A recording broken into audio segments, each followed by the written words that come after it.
Look at Care in Appalachia. And in sports, Ohio kicks off spring football practice. Newswatch starts right now.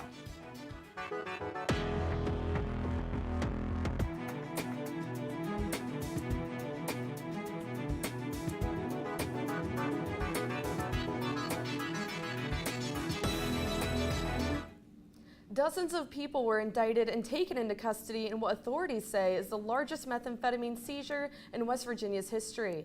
Good evening, I'm Juliana Colant. And I'm Joe Collins. Over 200 pounds of methamphetamine were seized during search warrants, plus 28 pounds of cocaine and about 20 pounds of fentanyl. Law enforcement also seized lesser amounts of cocaine and fentanyl, along with 18 firearms and $747,000 in cash. So far, 30 people have been federally indicted in the investigation. Another 24 were charged in state criminal complaints. The suspects accused of being a part of the drug operation are as young as 21 years old up to nearly retirement age. U.S. Attorney Will Thompson says this investigation shows the FBI is ready to use all of its resources. This investigation demonstrates that we will use all of our resources, including new and innovative investigative techniques, against those who target our communities with this poison. The FBI says 8 people remain at large following yesterday's search. 3 of them are facing federal charges in the investigation. West Virginia's newly appointed interim state police superintendent is now reviewing past investigations conducted by the force. The announcement comes amid allegations of misconduct brought to light by Governor Jim Justice. Jack Chambers told residents yesterday, quote, "The West Virginia State Police will not give up on you, I promise." Governor Justice ordered a sweeping investigation of the state police on Monday after he accepted the resignation of the agency's superintendent, Jan Cahill. Good afternoon, Southeastern Ohio. I'm lead forecaster Erin Ashley. Right now, we're looking at very nice conditions in that temperature, 71 degrees. Really, really warm. I know I got to enjoy it a little bit, but overall, we're still looking at overcast skies. Got bad news. It's gonna rain. I'll be the first to tell you that. I'm just kidding. So actually, that wind is actually that's pushing in the system that's coming in from the west. And look, right behind me, actually, gusts are reaching up to 25 miles per hour. And so we're looking at this system starting to move through rather quickly. So let's take a little bit of a deeper look into what's happening up there. So we had clouds move in throughout the day. That's where we had all those overcast skies, but then we also have these bands of precipitation just down in the south, and that's pushing out towards the east. But here is where we're starting to see rain pop up. And so overnight tonight, expect things to start to really, really, really pick up. And that's why we're under a flood watch. I'll have more about this system in my full forecast, but for now, I'm going to throw it back to you guys at the desk. Thanks, Erin. Activists and volunteers with the gun regulations group Moms Demand Action are not giving up in the fight against gun violence. Advocates protesting Republican-backed laws allowing permitless concealed carry and for teachers to be armed in schools gathered in a church across the street from the State House before meeting legislators yesterday. Sheila Blankard, a woman from Columbus who lost her niece in the Dayton mass shooting in 2019, said, quote, "There's always hope, regardless, so we'll keep fighting." The Republican-backed plan to changing the state's constitutional amendment approval process may be dead. Republican House Speaker Jason Stephens says he is not interested in putting a proposal requiring 60% voter approval for constitutional amendment in front of voters in an August special election. He says lawmakers passed a bill taking effect next month, eliminating August elections, and this one is no different. 2 Republican senators introduced a bill to bring back an August special election, allowing votes on constitutional amendments, but only those proposed by state lawmakers. Ohio state senators are adding more rail safety proposals in response to the East Palestine train derailment last month. The proposals were passed today and consist of a nearly $13.5 billion state transportation budget. The bill would require more wayside detectors to be installed at shorter intervals to identify problems along the railways. It would also require the Public Utilities Commission to report to lawmakers about different kinds of trackside detectors and cameras. The bill is currently being reviewed by the House before being sent to the governor. At a national level, Congress is also working on a bill concerning the toxic train derailment incident. At a U.S. Senate committee hearing yesterday, members from both parties grilled industry executives about the derailment last month and discussed ways to prevent these incidents moving forward. The House is considering a similar measure as other ways to notify officials when carrying hazardous materials. Governor DeWine provided written testimony to the Senate Commerce, Science and Transportation Committee and says he supports both national bills. I'll get into the gory details about which version of the bill is better, but we need the changes. I think either bill will do a good job. National Transportation Safety Board Chair Jennifer Homedy laid out several recommendations, including changes to the definition of a hazardous train, replacing outdated equipment, and better communication. After the break, reporters Andre Norrells and Madison Moore join us as we continue our mental health series. And severe weather continues to batter Southern California. These stories and more when Newswatch returns. On American Experience. We should not risk a nuclear war in Vietnam. We learned pretty quickly that Nixon's secret plan was to threaten the North Vietnamese with nuclear weapons. There was a feeling like, what do we do next? We didn't think revolution was in the air. We didn't think the United States is going to change overnight. We were part of a long train of people trying to make things right. The Movement and the Madman on American Experience. Tuesday at 9 on WOUB. American Masters profiles artists on the rise. Janae Bridges breaks down barriers in opera. I am channeling every queen with this role. While Reese Palmer carves out her own space in the country world. I want to make music that matters. See how they use their voices to inspire change. It makes me feel like I'm making a difference. On American Masters. Friday at 9 on WOUB. On Secrets of the Dead. Until now, the experiences of early women received little attention. The female was simply forgotten. The true story of prehistoric woman is being brought to light. We operate under the assumption that it's the prime age males that are the be-all and end-all of Ice Age lifeways, and they're not. Lady Sapiens on Secrets of the Dead. Wednesday at 10 on WOUB. Was Einstein wrong? They said the world simply can't operate that way. Quantum mechanics. We're left with conclusions about the universe that make no sense. Key to our most advanced technology, yet shattering the laws of space and time. Even if they're very far apart, in a way they're always coordinated. Have scientists finally found the answer? Everything is possible. To Einstein's quantum riddle on Nova. Wednesday at 9 on WOUB.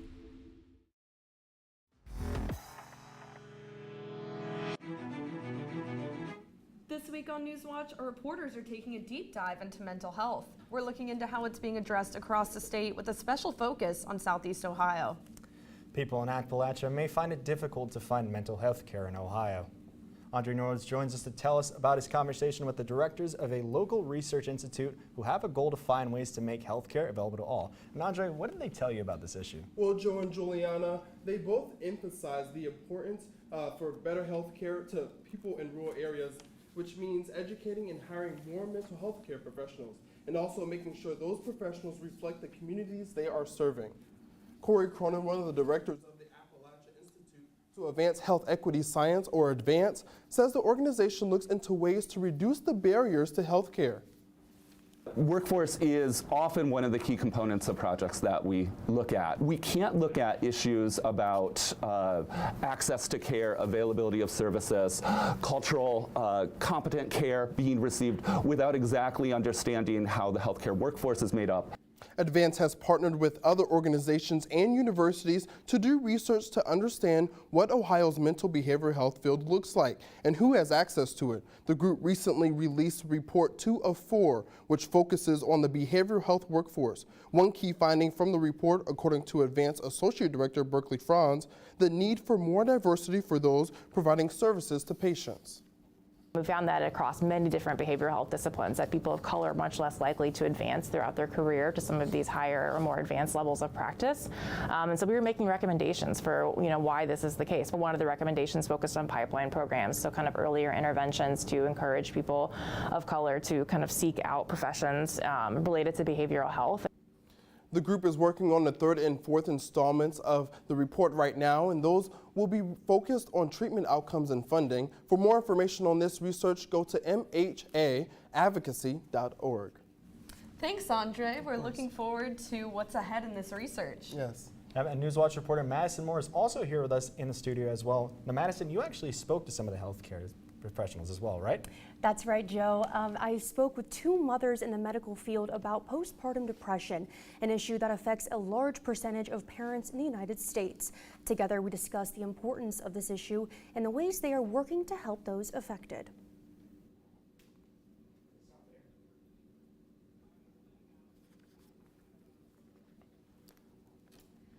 Looks like there's a technical difficulty. Hopefully this will come back later on in the show. So tell us a little bit about your story, just a little overview. Absolutely. So I actually got to talk to 2 mothers, both in the medical field. One is a postpartum doula from Coolville, Ohio. She told me a little bit about what her work entails, and I spoke to a nurse midwife from Oakland Hospital, and she talked a lot about postpartum depression and how it is affecting Southeast Ohio. Wow, sounds like a very insightful story, Madison. Hopefully we'll be able to come back to it later. Yes, absolutely.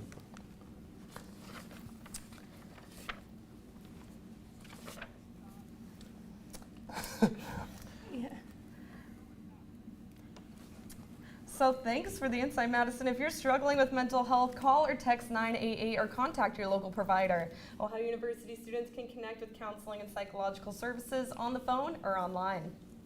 We'll have more stories on mental health all week. You can listen to the outlet on Spotify, SoundCloud, and Apple Music for in-depth interviews with the reporters. And for even more information, you can read written content at woub.org. TikTok's CEO is on Capitol Hill telling lawmakers the popular video sharing platform is not a national security threat. Shoshi is testifying before the House Energy and Commerce Committee, saying he wants to clear up misconceptions. The bottom line is this: American data stored on American soil by an American company, overseen by American personnel. We call this initiative Project Texas. Lawmakers are considering banning TikTok out of fears China might use it for spying. No publicly available evidence demonstrates it's done so. TikTok doesn't even operate in China. The U.S. officials are concerned about the potential for espionage. The company is currently conducting a $1.5 billion security overhaul. The idea is to firewall American users' data from unauthorized foreign access. Even though it has been a little bit cloudy here in Athens, it was also pretty warm today. Yes, it was. Now tell us, Erin, could we start experiencing more of these warmer spring temperatures? So actually, I'll let you in on a little bit of a secret, guys. So the way that we've seen the weather kind of develop over the last couple of days is that we've been in the warm sector of this storm that's developing out west. And so we're seeing all these really warm temperatures.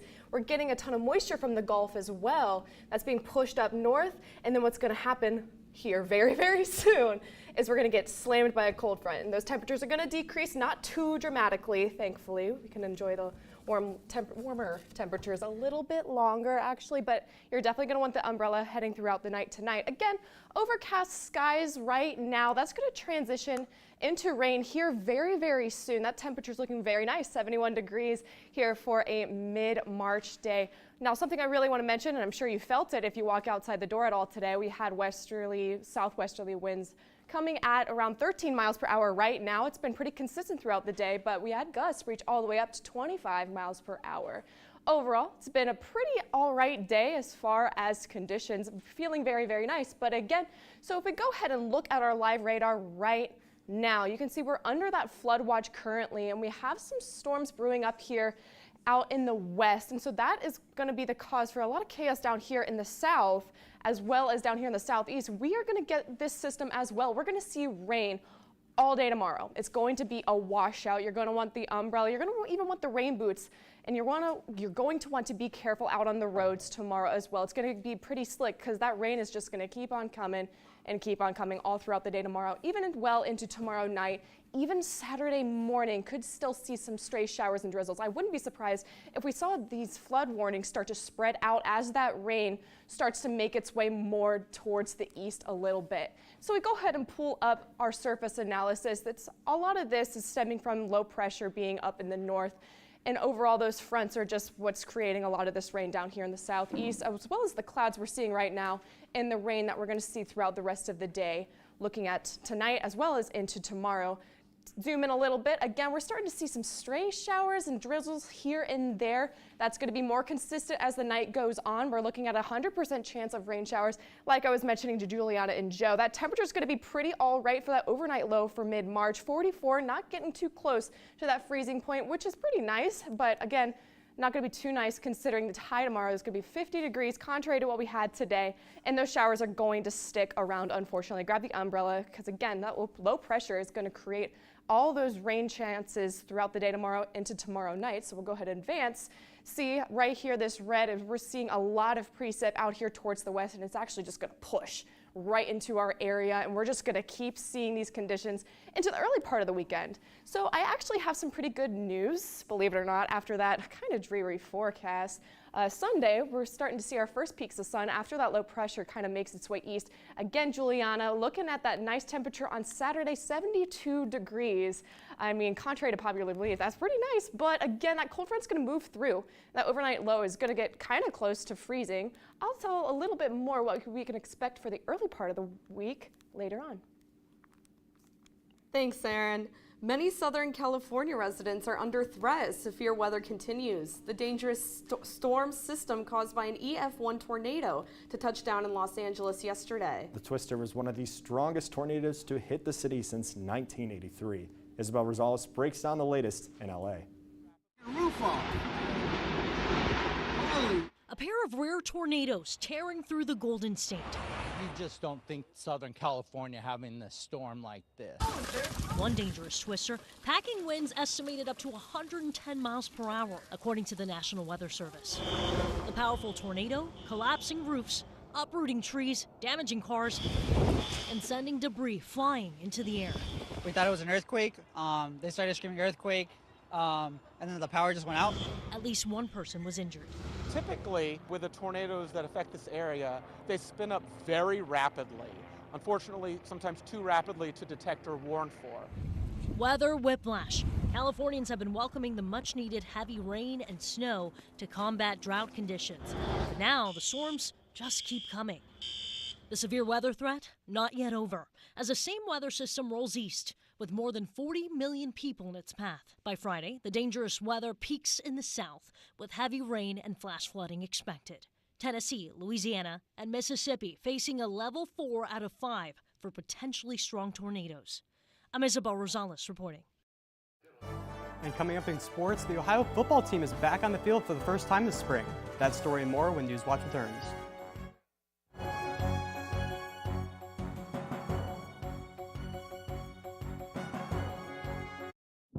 On American Experience. We should not risk a nuclear war in Vietnam. We learned pretty quickly that Nixon's secret plan was to threaten the North Vietnamese with nuclear weapons. There was a feeling like, what do we do next? We didn't think revolution was in the air. We didn't think the United States is going to change overnight. We were part of a long train of people trying to make things right. The Movement and the Madman on American Experience. Tuesday at 9 on WOUB. On Secrets of the Dead. Until now, the experiences of early women received little attention.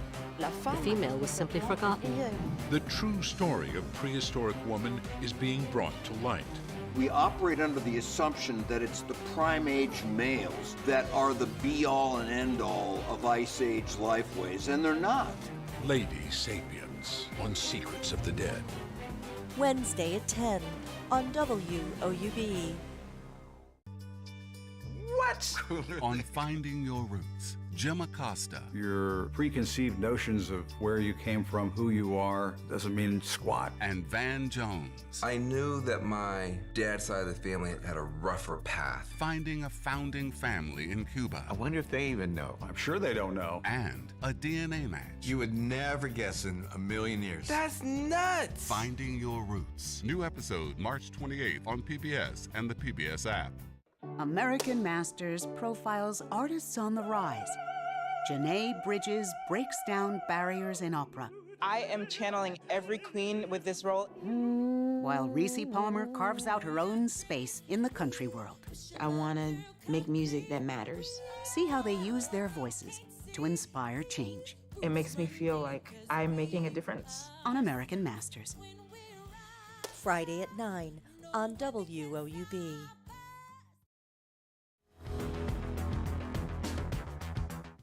Welcome back, I'm Sully Beach.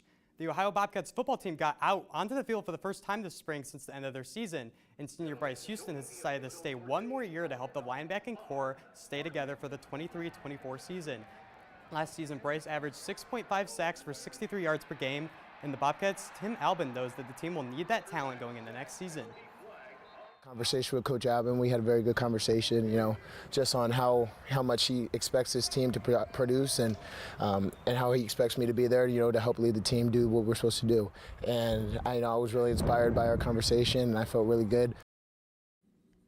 What a great player Bryce is, but now time to talk about some Bobcat baseball. The men's baseball team has a triple header against Northern Illinois this weekend, and coming off a road loss to Moorhead State, the Bobcats are ready to give the Huskies a game. Northern Illinois has a record of 4-15 last season, and they're coming into this game confident with a road win against Miami with a final score of 4-2. Ohio has a record of 5-13 this season, so they should be really, really ready for a really close matchup this weekend. More baseball news, Athens High School plays their first game on Saturday this season. The Bulldogs will be playing the Lake Catholic Cougars in their first matchup of the season at 11 a.m. on Saturday. The Cougars had a record of 12-9 last season, and the Bulldogs had a record of 13-9. So they're both coming off knowing this will be a close game. But the Bobcats might have an advantage due to the Cougars having to drive all the way down from Mentor, Ohio, which is about a 3.5-hour drive. So the Cougars might have some car legs on Saturday.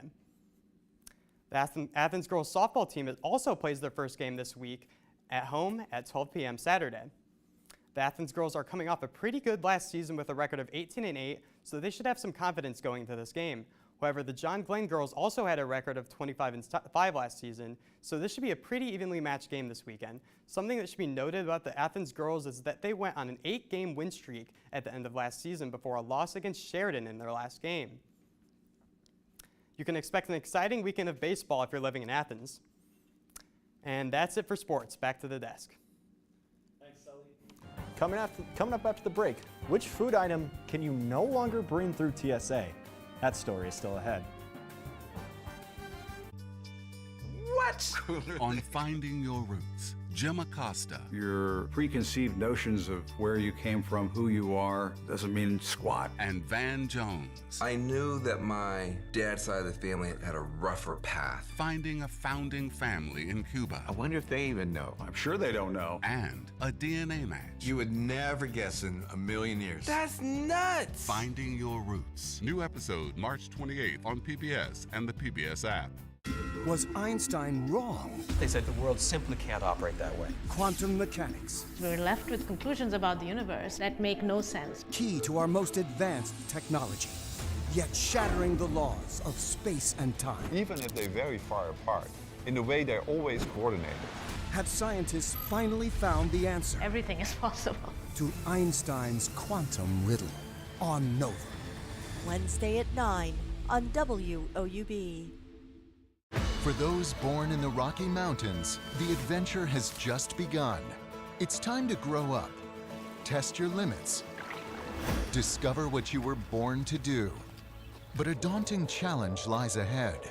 Your first winter.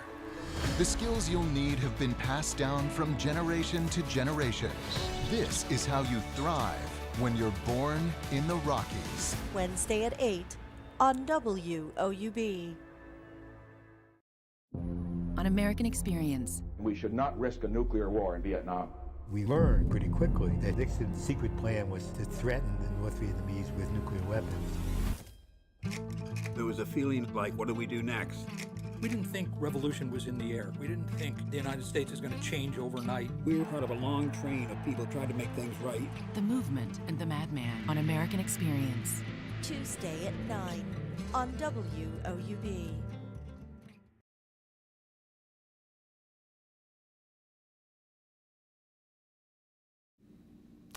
This just in, an Amber Alert has been issued for 2 children reported missing out of Zanesville. Cale Clark, age 1, and Isaac Chamblin, age 3, were reportedly taken in a vehicle from the 500 block of Main Street on Thursday, according to the Amber Alert. The vehicle is described as a 2008 Chevy Suburban with Ohio plate number HVZ6139.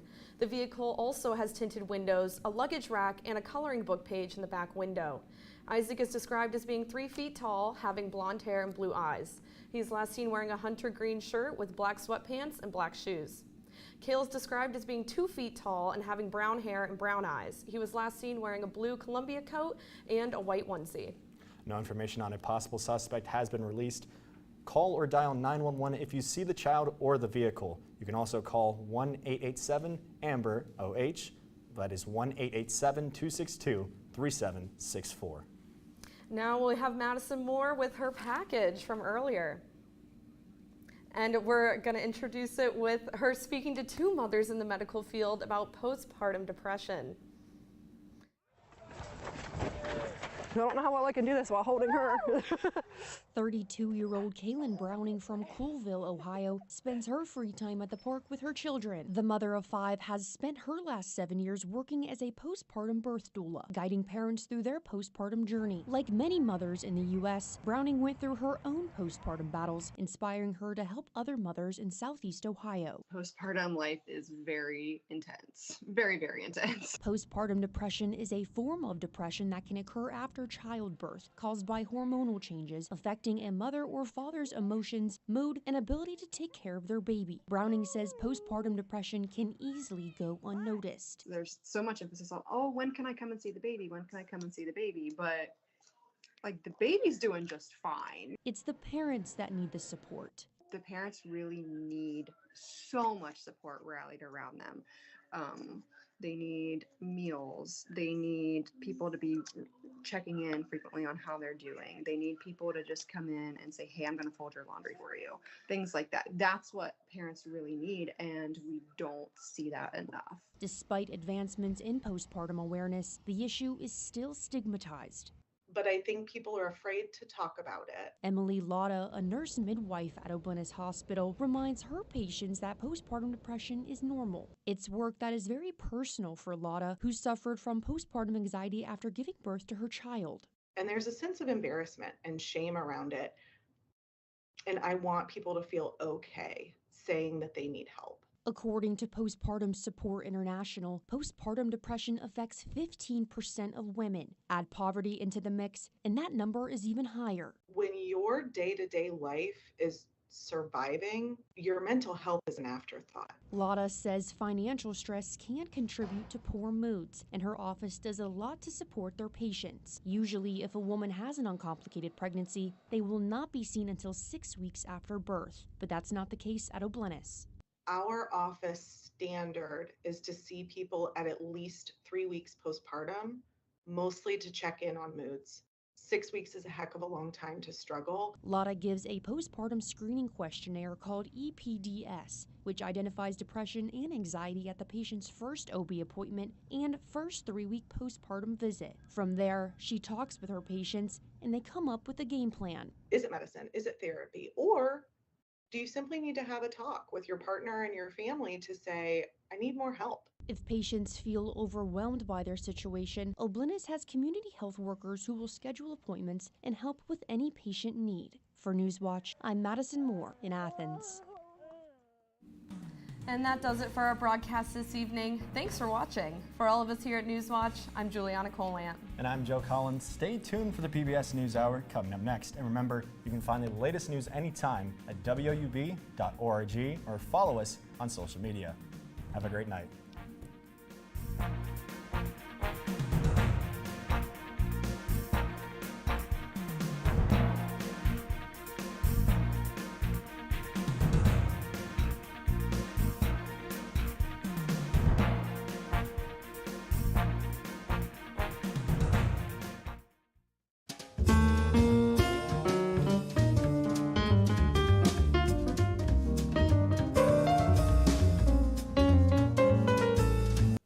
Support comes from Goldsberry Wealth Strategies in Athens and Parkersburg, focusing on helping people achieve a life well lived with a custom strategy.